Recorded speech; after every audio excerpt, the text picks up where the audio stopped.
L'Exode, chapitre 18. Jéthro, sacrificateur de Madian, beau-père de Moïse, apprit tout ce que Dieu avait fait en faveur de Moïse et d'Israël, son peuple. Il apprit que l'Éternel avait fait sortir Israël d'Égypte. Jéthro, beau-père de Moïse, prit Séphora, femme de Moïse, qui avait été renvoyée. Il prit aussi les deux fils de Séphora. L'un se nommait Gershom, car Moïse avait dit « J'habite un pays étranger ». L'autre se nommait Eliezer, car il avait dit « Le Dieu de mon père m'a secouru, et il m'a délivré de l'épée de Pharaon ». Jéthro, beau-père de Moïse, avec les fils et la femme de Moïse, vint au désert où il campait, à la montagne de Dieu.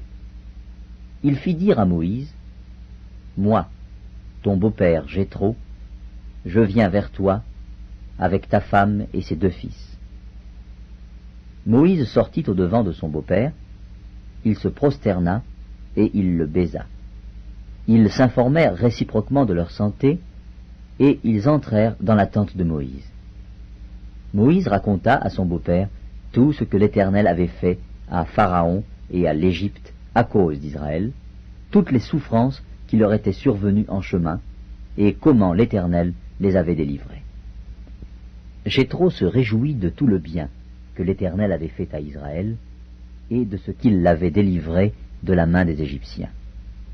Et Jéthro dit, « Béni soit l'Éternel, qui vous a délivré de la main des Égyptiens et de la main de Pharaon, qui a délivré le peuple de la main des Égyptiens.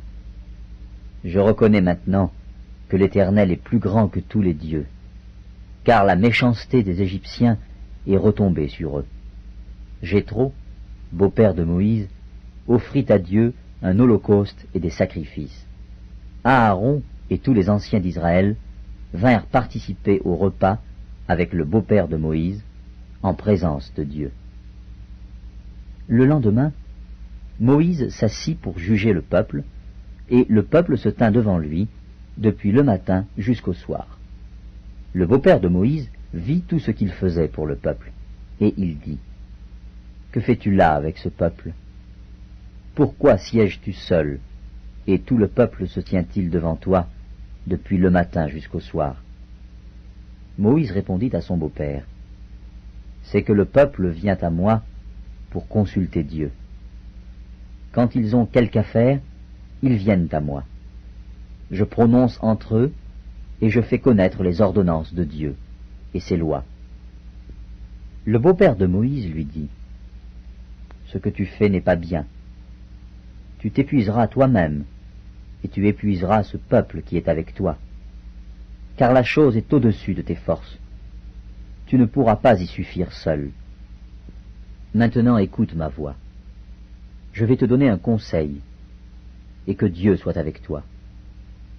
Sois l'interprète du peuple auprès de Dieu, et porte les affaires devant Dieu. Enseigne-leur les ordonnances et les lois, et fais-leur connaître le chemin qu'ils doivent suivre et ce qu'ils doivent faire. Choisis parmi tout le peuple des hommes capables, craignant Dieu, des hommes intègres, ennemis de la cupidité. Établis-les sur eux comme chefs de 1000, chefs de 100, chefs de 50 et chefs de 10. Qu'ils jugent le peuple en tout temps, qu'ils portent devant toi toutes les affaires importantes et qu'ils prononcent eux-mêmes sur les petites causes. Allège ta charge et qu'ils la portent avec toi. Si tu fais cela et que Dieu te donne des ordres, tu pourras y suffire, et tout ce peuple parviendra heureusement à sa destination. » Moïse écouta la voix de son beau-père et fit tout ce qu'il avait dit.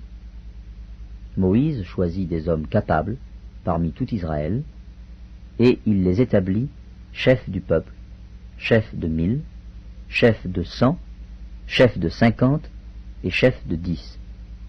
Ils jugeaient le peuple en tout temps, ils portaient devant Moïse les affaires difficiles, et ils prononçaient eux-mêmes sur toutes les petites causes.